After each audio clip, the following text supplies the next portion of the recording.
During a family dinner, my girlfriend suddenly announced that she'd broken up with me a long time ago and that I was just too desperate to stop chasing her. I sat there completely shocked. I didn't argue or make a scene. I simply got up, left the dinner, and walked away, even though I was the one paying for almost everything in her life. After that night, I canceled everything and moved out. Then, one day, I unexpectedly ran into her sister, and what she told me revealed a truth I never could have imagined. I'm 29 years old and work as a project manager for a mid-sized construction company in Charlotte, North Carolina. Nothing extravagant, but I make enough to live comfortably. I drive a decent car, rent a nice two-bedroom apartment downtown, and I've always been someone who manages money carefully. My name isn't important here. What matters is what happened 3 months ago during what I thought would be just another family gathering. Her name was Lindsay. We'd been together for 2.5 years. I met her at a mutual friend's barbecue in the spring of 2023, and honestly, she seemed amazing in the beginning. She was funny, ambitious, and constantly talking about launching her own graphic design business. She had this kind of energy that naturally attracted people, including me. Confidence seemed to surround her, and I completely fell for it. About 6 months into our relationship, she moved into my apartment after her lease expired. She said it would make financial sense while she worked on getting her business established. But that business never really got off the ground. There was always some explanation. The market was too crowded. Clients were unreliable. She needed better equipment, upgraded software, or a newer laptop. At first, I didn't mind helping. I paid the rent, utilities, groceries, her car insurance, and even her phone bill. Every now and then she'd earn a little money from freelance work, maybe $200 here or $300 there, but for the most part, I carried both of us. I convinced myself it was temporary, that I was investing in the future we would share. That's what you do when you love someone, right? You support them. The dinner happened on a Saturday near the end of September. Lindsay's family lived about 40 minutes away in Huntersville, a quiet suburb. Her parents, her older sister Jenna, and Jenna's husband Kyle had invited us over for what they called a family celebration. Lindsay's father had just retired after 32 years working at the county clerk's office, and her mother wanted everyone together to celebrate properly. Looking back, I should have noticed the warning signs that day. During the entire drive, Lindsay barely spoke to me. She was constantly texting and scrolling through her phone. When I asked if something was wrong, she simply said, "Yeah, fine," without even lifting her eyes from the screen. Her fingers moved quickly, and every few moments she'd smile at whatever message she was reading. When we arrived, she walked inside ahead of me without waiting or holding the door. Small things, maybe, but they started to add up. I was carrying a bottle of wine and a card for her father, and the door nearly shut right in my face. Dinner felt uncomfortable from the very beginning. We sat around the dining table with Lindsay's parents at each end, Jenna and Kyle on one side, and Lindsay and me on the other. Everything was set beautifully. Cloth napkins, good dishes, and her mother had clearly put a lot of effort into preparing the meal. The roast was delicious, along with mashed potatoes, roasted carrots, and fresh rolls. But the conversation felt strangely forced. Lindsay's mother kept asking me about work and about the hospital renovation project my company was handling downtown. I answered politely and tried to keep the conversation going. Meanwhile, Lindsay barely said a word. She simply pushed food around her plate and checked her phone every few minutes. "Lindsay, sweetheart, put the phone away," her mother finally said, speaking gently but firmly. Lindsay let out an exaggerated sigh and placed the phone face down on the table, but I noticed her eyes constantly drifting back toward it.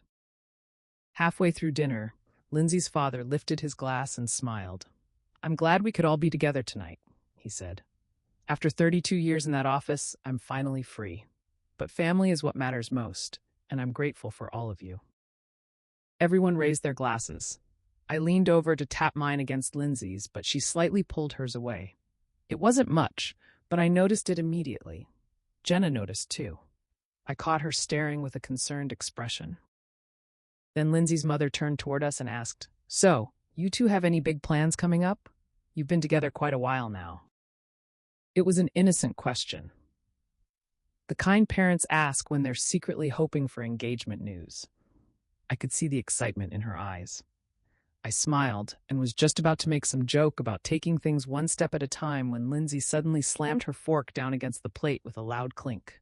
I could hear the clock in the Actually, kitchen she ticking said from the sharply, next her room. voice loud enough to cut through the I warm stared at her atmosphere in like a complete knife. confusion. We're not my together. mind struggling to understand the words entire that had just table come out fell of her silent. mouth. What? Completely silent, I asked, my voice barely louder than a whisper. She turned and looked at me with a cold, distant expression, as if I was someone she didn't even recognize anymore. We broke up weeks ago. I told you it was over, and you just keep pretending we're still together. You won't leave me alone. I couldn't process what she was saying. Sure, we'd argued over the past few weeks, about money, about how little she contributed, about the way she spent everything, but none of those fights had ended our relationship. Nothing had even come close. We were still living in the same apartment. We'd slept in the same bed just 4 nights earlier. Last Sunday, I made her breakfast. Pancakes, her favorite. Lindsay, what are you talking about? I asked, trying to keep my voice calm, even though my heart was beating so hard I could feel it in my throat. We didn't break up. Yes, we did, she said, raising her voice.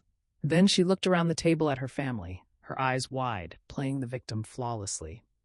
I've tried to be nice about it. I've tried to let him down gently, but he won't accept it.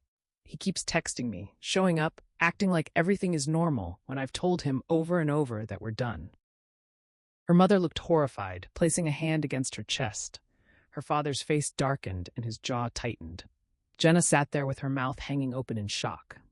Kay kept glancing between Lindsay and me, clearly uncomfortable. That's not true, I said, my voice beginning to tremble despite my efforts. Lindsay, we live together.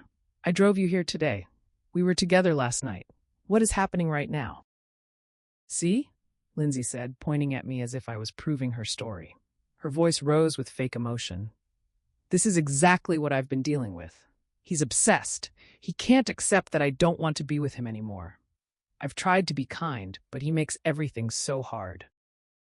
I felt like I was trapped inside a nightmare, as if reality itself had changed and somehow I was the only person who hadn't been informed. I looked around the table, hoping someone would speak up and say this was insane. But every single person was staring at me like I was some dangerous stalker. Her father's expression was dark and protective. Her mother looked close to tears. Jenna seemed conflicted and confused. My hands were shaking. I felt humiliated, blindsided, and completely lost. Slowly, I stood up, my chair scraping loudly across the floor. The sound felt deafening in the silence. I don't know what this is, I said, staring directly at Lindsay, my voice sounding steadier than I actually felt. But I'm not doing this. I'm not going to sit here while you lie to everyone. I'm leaving. Lindsay opened her mouth, probably ready to say something else that would make me look even worse, but I was already gone. I walked out of the dining room, through the living room, and straight out the front door. I heard her mother saying something behind me, and the sound of chairs moving, but I didn't stop. I climbed into my car, my hands shaking so badly I could barely get the key into the ignition. I sat there for a minute, trying to breathe and make sense of everything. Then my phone started buzzing. A text from Jenna. What just happened? I didn't answer. I simply drove away. The 40-minute drive back felt like it lasted forever. My thoughts kept racing, replaying every second and every word. Had I missed something? Had there been a conversation I somehow forgot? Was I actually losing my mind? But no, I knew what was real. We had never broken up. This was something else, something deliberate. Update 2. When I finally got back to the apartment, I sat on the couch for what could have been an hour, maybe even 2, staring blankly at the wall. My phone was still in my hand, but I couldn't bring myself to call or text anyone. I felt like I'd just been hit by a truck. None of it made any sense. We hadn't split up. There had been no serious argument, no conversation that hinted things were over. No emotional, we need to talk moment. And yet somehow she'd stood in front of her entire family and made me out to be some obsessed guy who couldn't move on. The apartment didn't feel like home anymore. It felt poisoned. Everywhere I turned, I was reminded of her. Her coats hanging by the entrance, her shoes lined up near the door, makeup spread across the bathroom counter, her laptop sitting on the coffee table. 2.5 years of building a life together, and suddenly every single item felt like proof of how blind I'd been. I didn't sleep that night. I sat there for hours making lists and deciding what came next. I wasn't going to beg. I wasn't going to chase explanations. I wasn't about to call her in tears asking what I had done wrong. If she wanted out that badly, if she was willing to embarrass me in front of her family, then so be it. But I wasn't going to let myself be humiliated twice. And I definitely wasn't going to keep supporting someone who had clearly lost all respect for me. Monday morning, I started taking action. The first call I made was to my landlord to tell him I would be ending the lease. He wasn't thrilled about it, but I paid the penalty without hesitation. $1,200, worth every cent. After that, I contacted the insurance company and removed Lindsay from my car policy. She'd been covered under it for 18 months. Money saved instantly. During lunch, I went to the bank and closed our joint account, the one I'd opened 6 months earlier to make it easier for her to help with bills. The truth was, she'd put in maybe $300 during that entire period.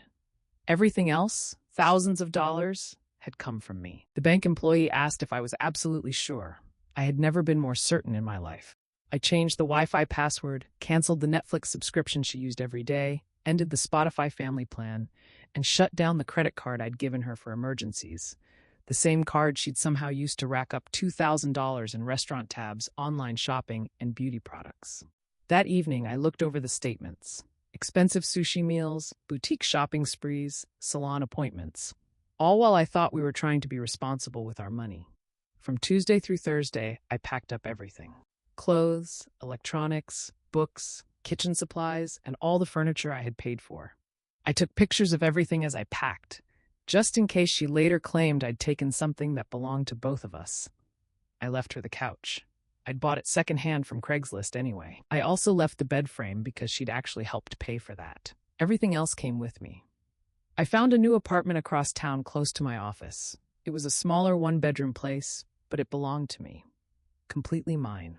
I signed the lease Wednesday evening and moved in the next day.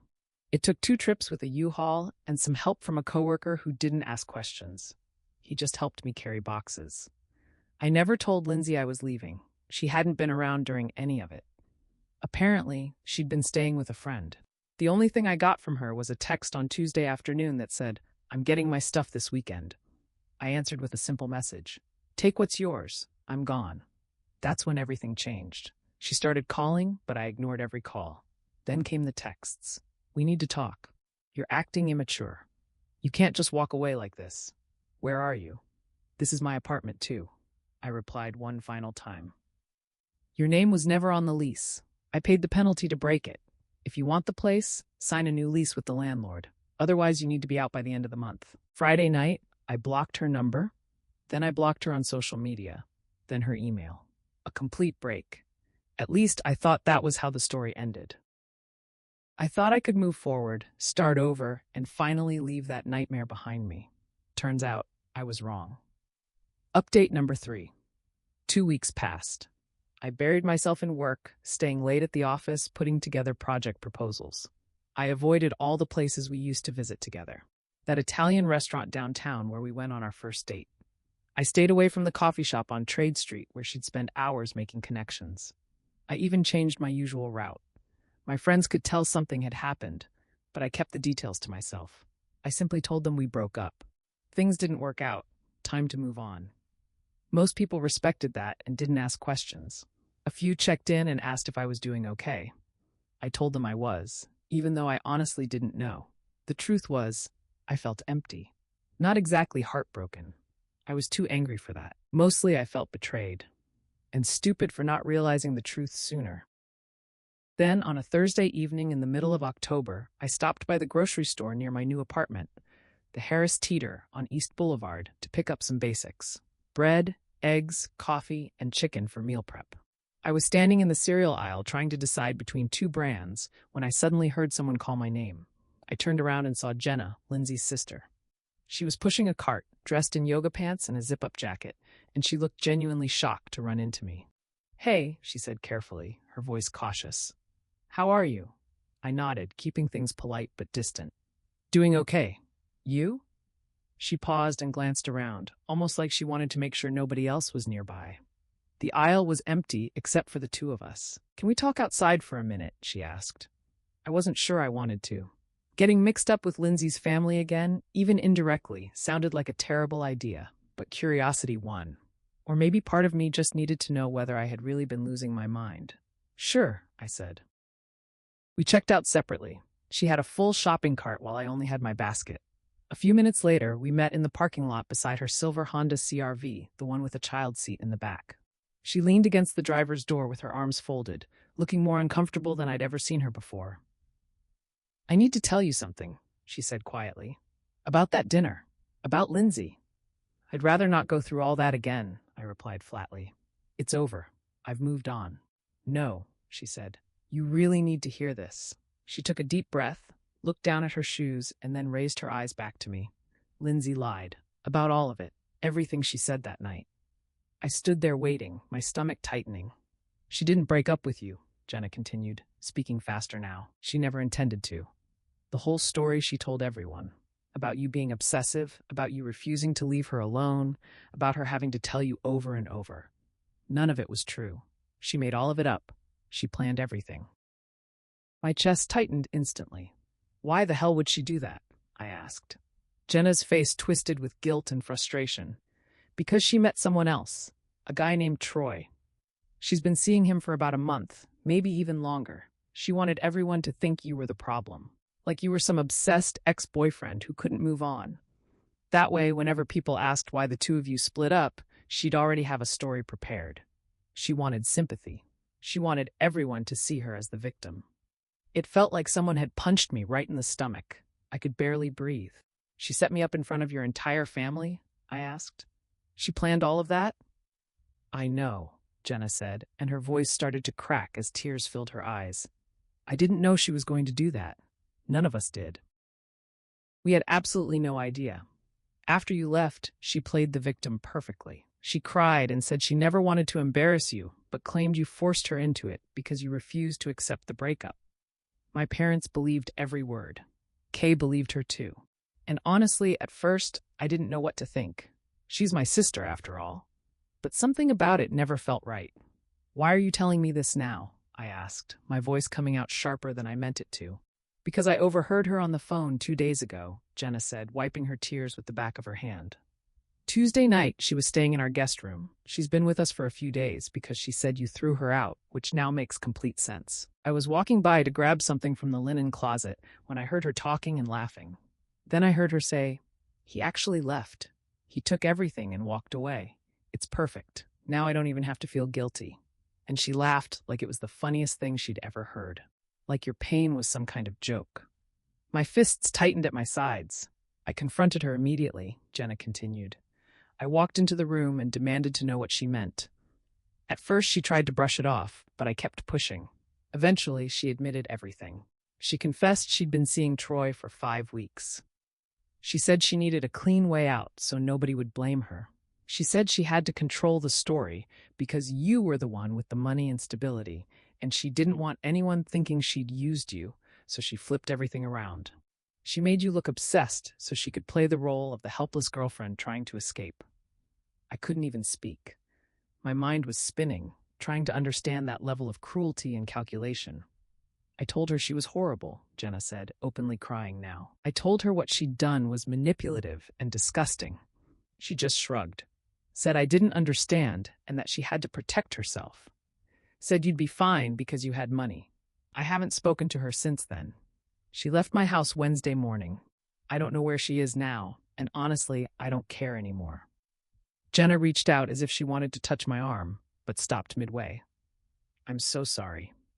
I know it doesn't change what happened, but you deserve to know the truth. My parents still have no idea.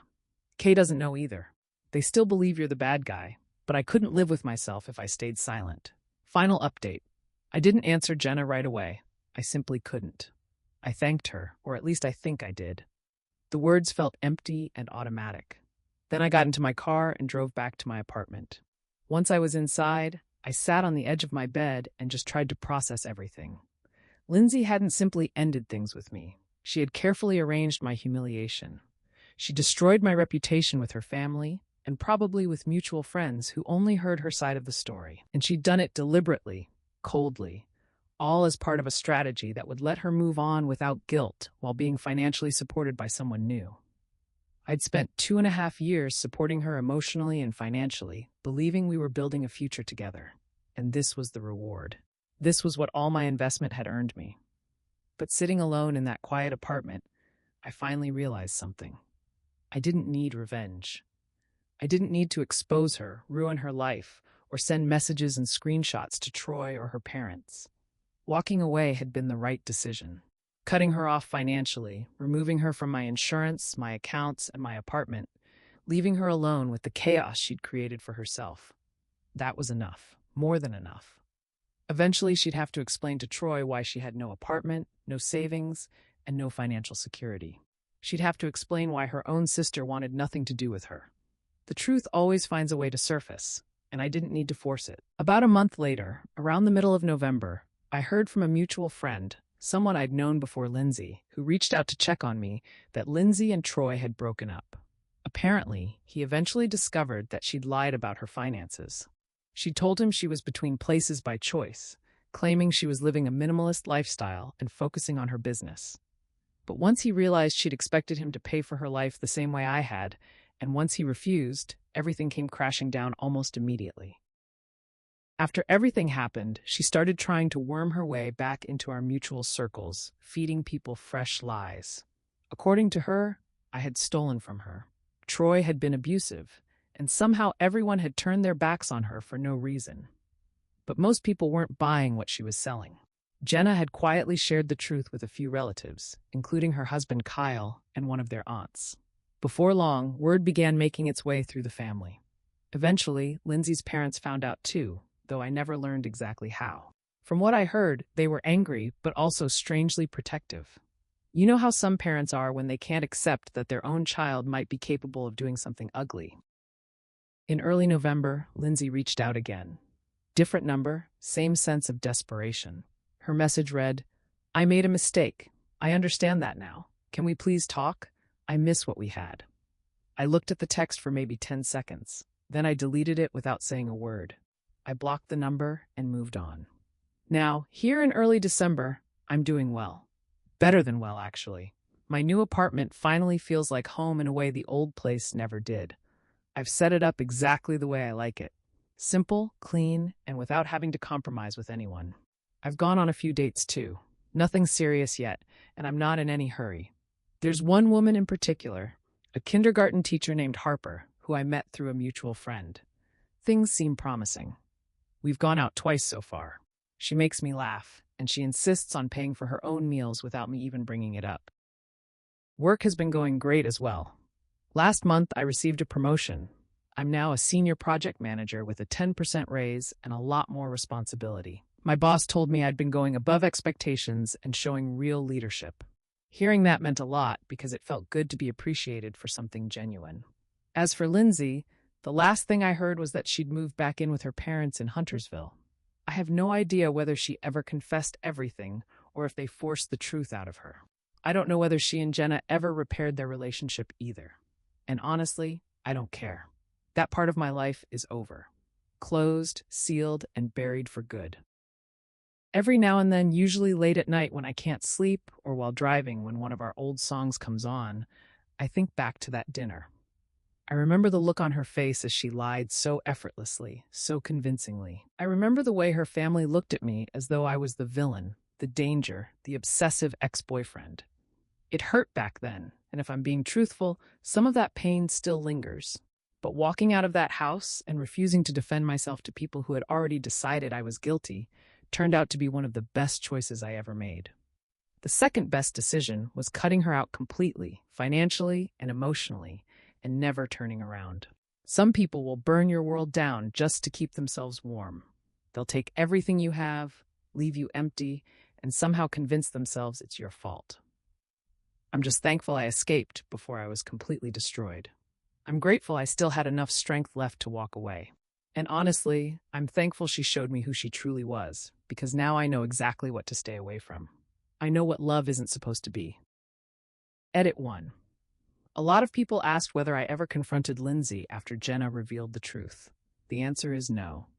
After everything that happened, and after hearing the things she had said about me, I didn't see any reason. She had already shown me who she really was. Someone calculating, manipulative, and willing to ruin another person just to protect her own image. I wasn't about to give her another audience or another chance to twist the story. In the end, my silence said far more than any argument ever could. Edit 2. Jenna and I are still on good terms. During the weeks after our conversation, she apologized over text several times, even though none of what happened was her fault. I told her how much I respected her honesty and how much I appreciated her courage for telling me the truth when she didn't have to. We don't talk very often, maybe a message every few weeks just asking how things are going, but there's no resentment between us. She's genuinely a good person who ended up trapped in an awful situation because of a toxic sister. Edit 3. And for those wondering whether I ever recovered any of the money I lost, the answer is no. The $2,000 on the credit card, the months of rent I handled by myself, the groceries, insurance, utility bills, all of it was gone. In the end, I chose to see it as the price I had to pay to remove someone toxic from my life.